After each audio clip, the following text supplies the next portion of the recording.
Dagon is a faithful interactive adaptation of H.P. Lovecraft's work, focused on story and atmosphere. You will not find difficult choices, action sequences, or inventory management here, and movement is limited to progressing through locations along with the plot. I am writing this under an appreciable mental strain, since by tonight I shall be no more. During the game, you will encounter interactive elements. Some of them will allow you to continue your journey, others reveal interesting facts about the original short story, its historical background, and the author. Some of the trivia is hidden. In order to find these secrets, focus your eyes and look for the Elder sign. You can also access all the found facts later. They will be available in the main menu.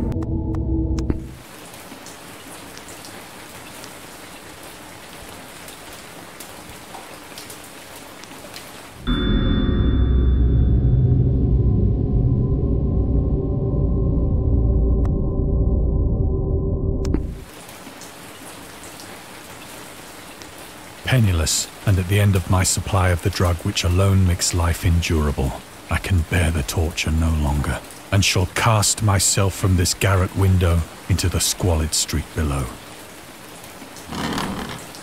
Do not think from my slavery to morphine that I am a weakling or a degenerate. When you have read these hastily scrawled pages, you may guess, though never fully realize, why it is that I must have forgetfulness or death.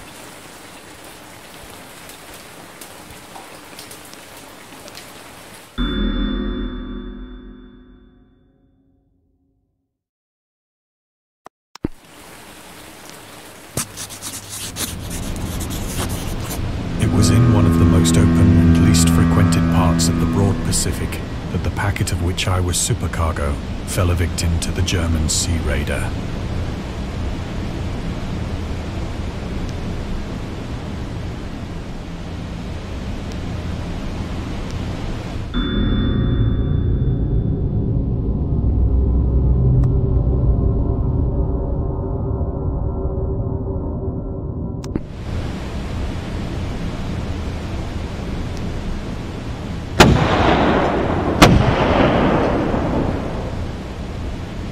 The Great War was then at its very beginning, and the ocean forces of the Hun had not completely sunk to their later degradation.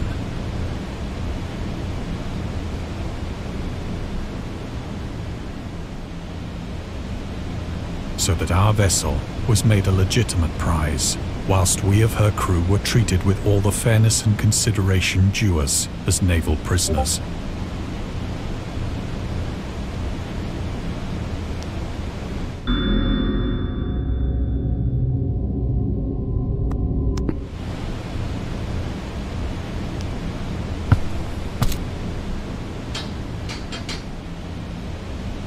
So liberal, indeed, was the discipline of our captors, that 5 days after we were taken, I managed to escape alone, in a small boat, with water and provisions for a good length of time.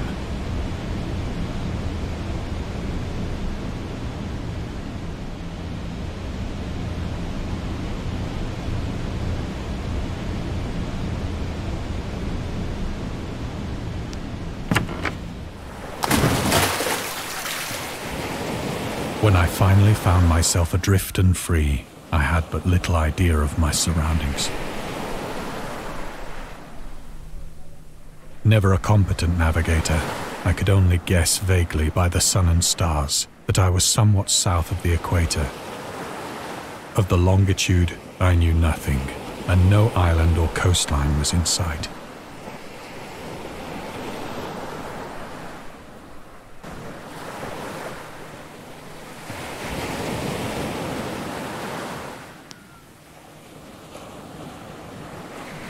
The weather kept fair, and for uncounted days I drifted aimlessly beneath the scorching sun, waiting either for some passing ship or to be cast on the shores of some habitable land.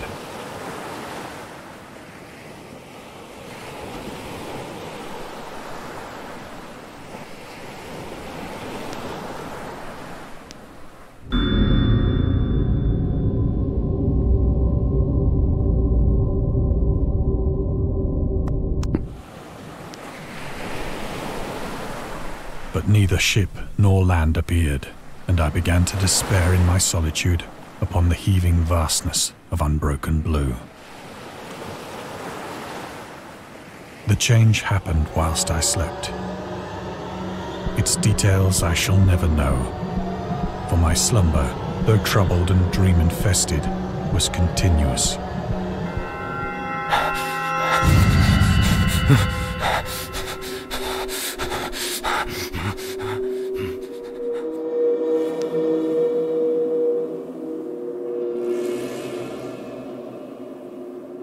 When at last I awoke, it was to discover myself half sucked into a slimy expanse of hellish black mire, which extended about me in monotonous undulations as far as I could see, and in which my boat lay grounded some distance away. Though one might well imagine that my first sensation would be of wonder at so prodigious and unexpected a transformation of scenery, I was in reality more horrified than astonished. For there was in the air, and in the rotting soil, a sinister quality which chilled me to the very core.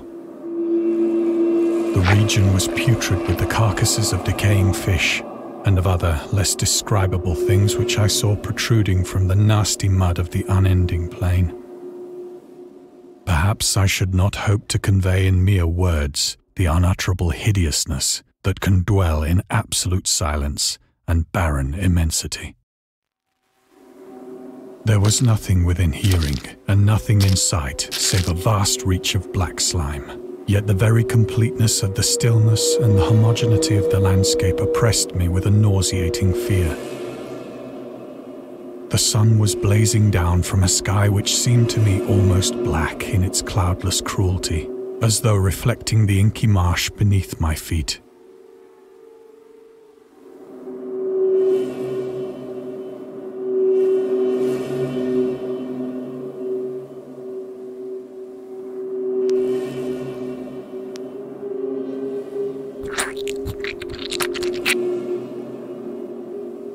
As I crawled into the stranded boat, I realized that only one theory could explain my position. Through some unprecedented volcanic upheaval, a portion of the ocean floor must have been thrown to the surface, exposing regions for which innumerable millions of years had lain hidden under unfathomable watery depths. So great was the extent of the new land which had risen beneath me that I could not detect the faintest noise of the surging ocean, straining my ears as I might. Nor were there any seafowl to prey upon the dead things.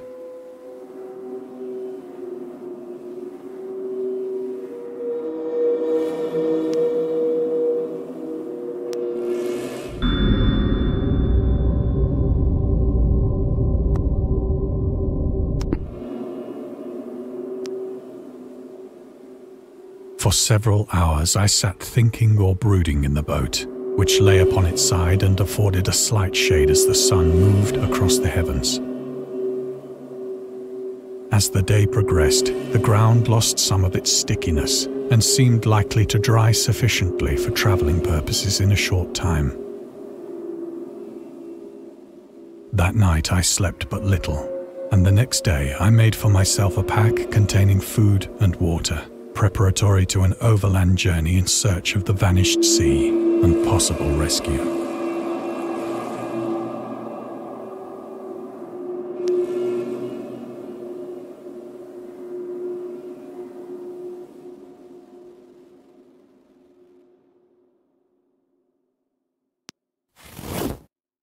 On the third morning, I found the soil dry enough to walk upon with ease. The odor of the fish was maddening, but I was too much concerned with graver things to mind so slight an evil, and set out boldly for an unknown goal.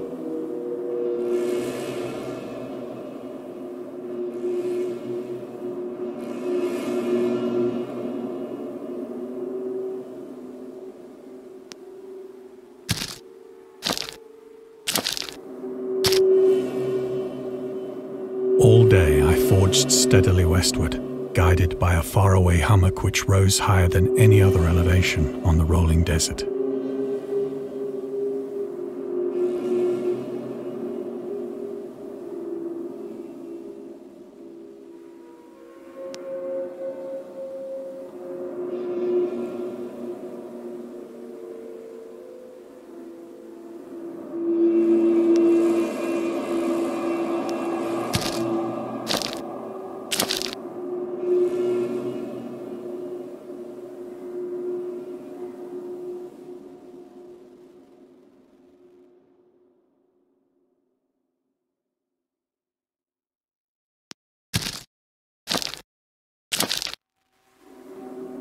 That night, I encamped, and on the following day still travelled toward the hummock, though that object seemed scarcely nearer than when I had first espied it.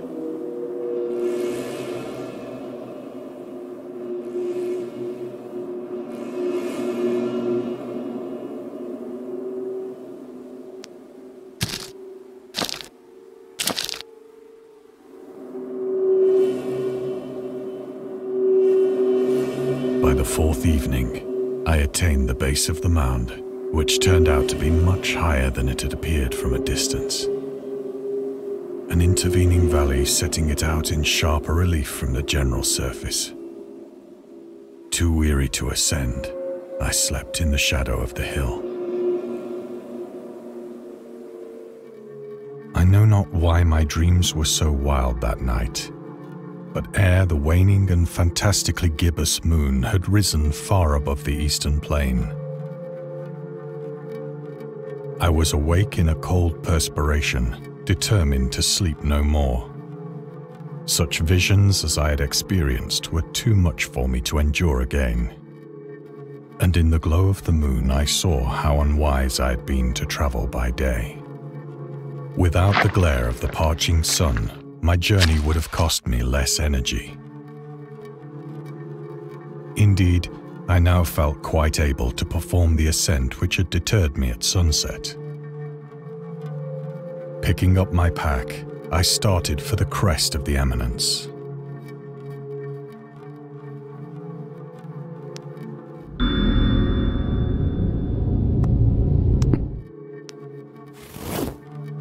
I have said that the unbroken monotony of the rolling plain was a source of vague horror to me.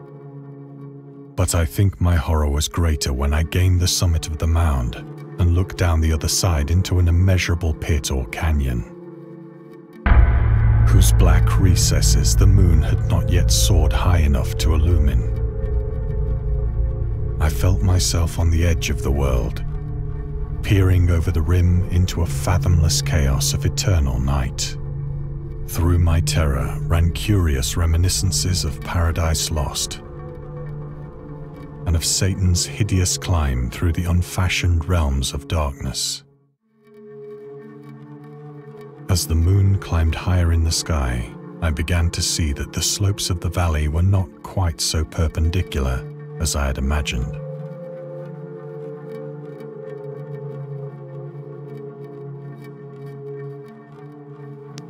Ledges and outcroppings of rock afforded fairly easy footholds for a descent, whilst after a drop of only a few hundred feet, the declivity became very gradual.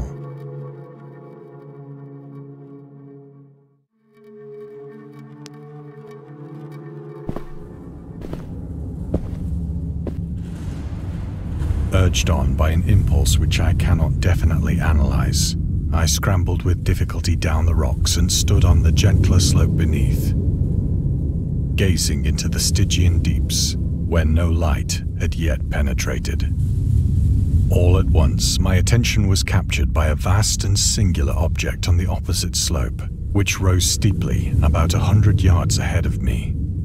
An object that gleamed whitely in the newly bestowed rays of the ascending moon.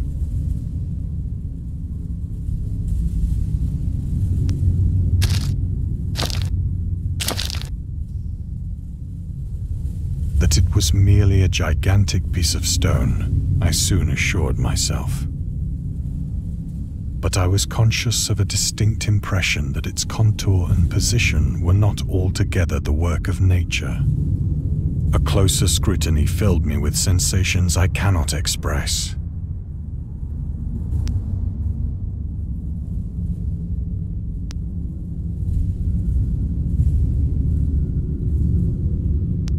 For despite its enormous magnitude and its position in an abyss which had yawned at the bottom of the sea since the world was young,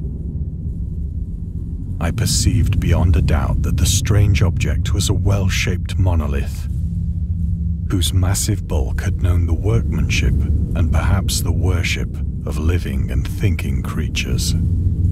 Dazed and frightened, yet not without a certain thrill of the scientist's or archaeologist's delight, I examined my surroundings more closely.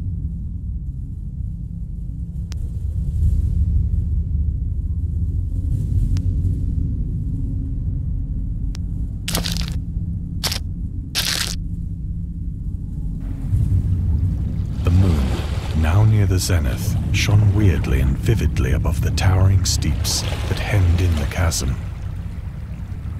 and revealed the fact that a far-flung body of water flowed at the bottom, winding out of sight in both directions and almost lapping my feet as I stood on the slope. Across the chasm, the wavelets washed the base of the Cyclopean monolith, on whose surface I could now trace both inscriptions and crude sculptures.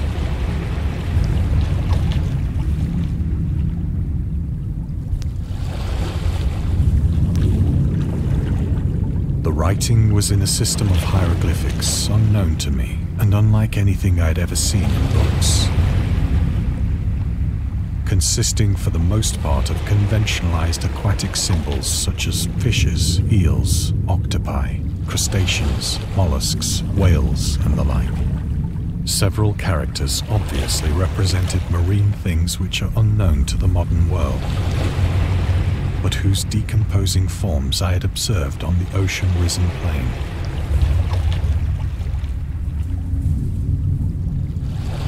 It was the pictorial carving, however, that did most to hold me spellbound.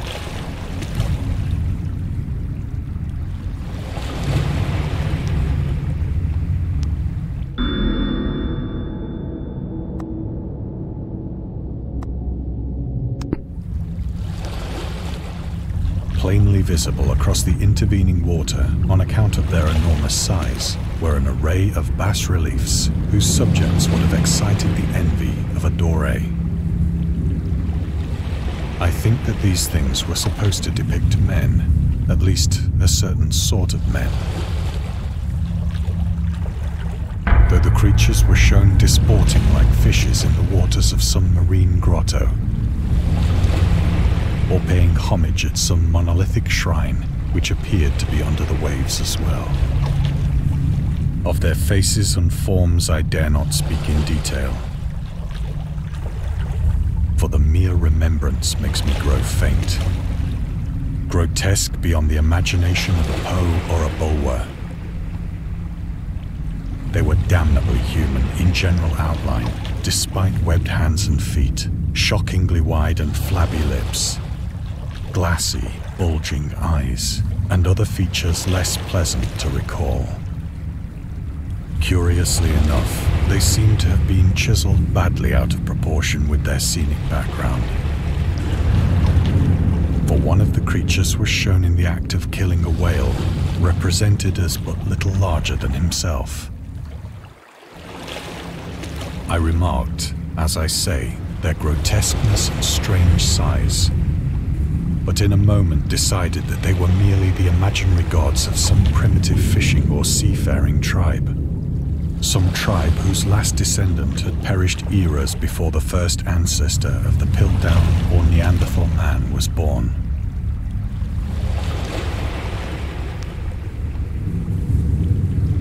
Awestruck at this unexpected glimpse into a past beyond the conception of the most daring anthropologist, I stood musing whilst the moon cast queer reflections on the silent channel before me. Then, suddenly, I saw it.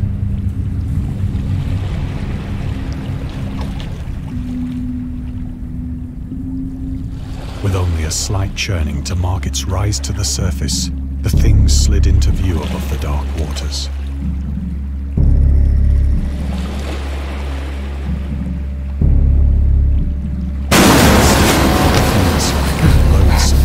It darted like a stupendous monster of nightmares to the monolith.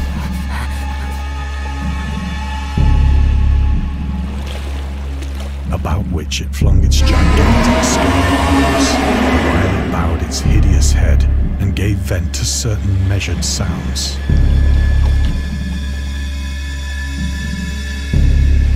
I think I went mad then. Of my frantic ascent of the sloping cliff and of my delirious journey back to the stranded boat, I remember little.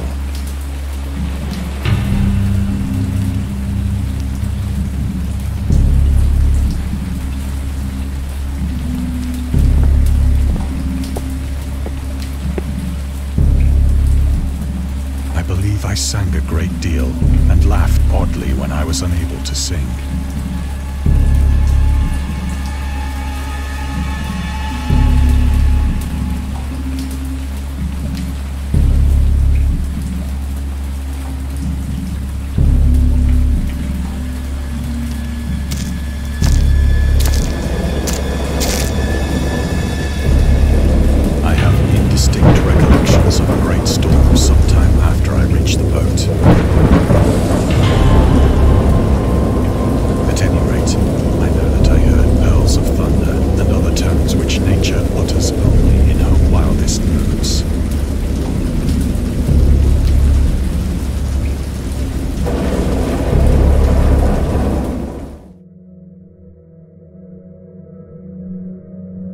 When I came out of the shadows, I was in a San Francisco hospital,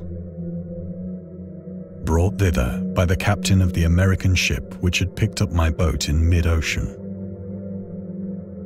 In my delirium, I had said much, but found that my words had been given scant attention. Of any land upheaval in the Pacific, my rescuers knew nothing. Nor did I deem it necessary to insist upon a thing which I knew they could not believe.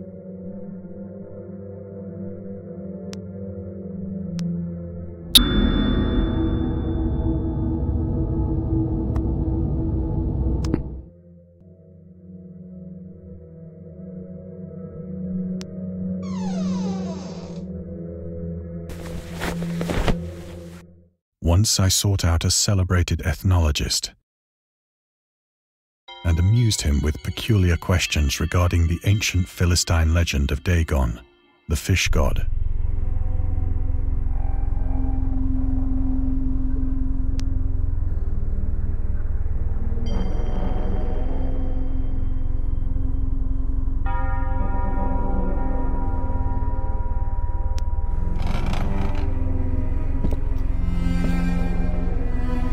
But soon perceiving that he was hopelessly conventional, I did not press my inquiries.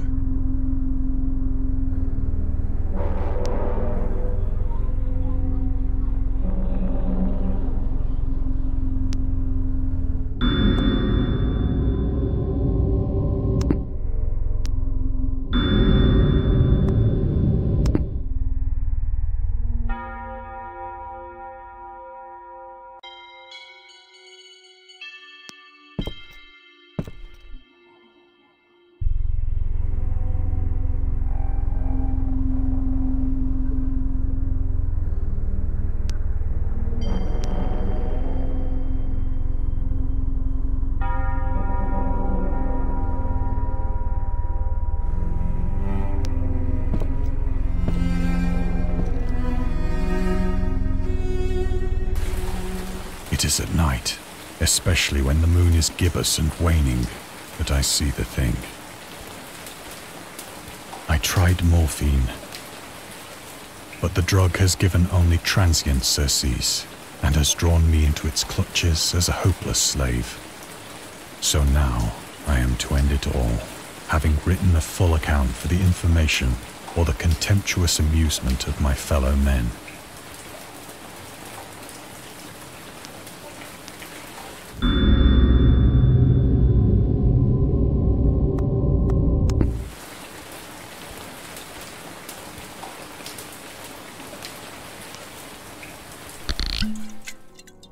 Often, I ask myself if it could not all have been a pure phantasm, a mere freak of fever as I lay sun-stricken and raving in the open boat after my escape from the German man-of-war. This I ask myself, but ever does there come before me a hideously vivid vision in reply. I cannot think of the deep sea without shuddering at the nameless things that may at this very moment be crawling and floundering on its slimy bed. worshipping their ancient stone idols and carving their own detestable likenesses on submarine obelisks of water-soaked granite. I dream of a day when they may rise above the billows to drag down into their reeking talons the remnants of puny, war-exhausted mankind. Of a day when the land shall sink and the dark ocean shall ascend amidst universal pandemonium.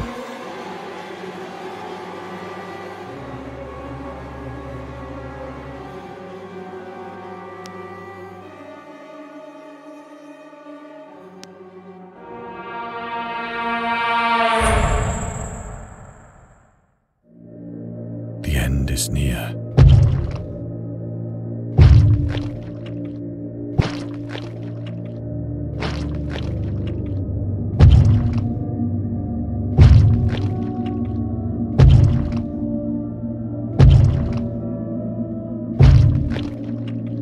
I hear a noise at the door, as of some immense slippery body lumbering against it.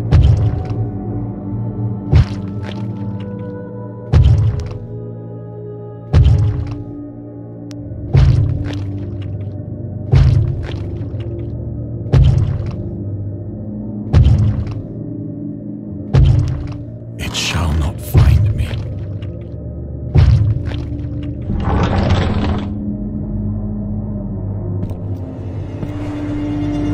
God, that hand!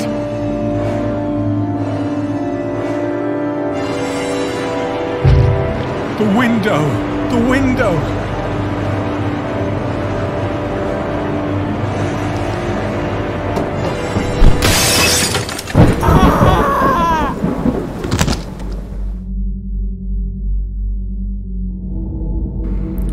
We hope you enjoyed immersing yourself in our little pool of cosmic horror. We would appreciate it if you took a moment to rate Dagon and check out our other games and DLCs. I definitely plan on playing the other games and DLCs. I'll put them on the channel. Thanks for watching. Hope you guys enjoyed this. Definitely love HP Lovecraft. Have a great day.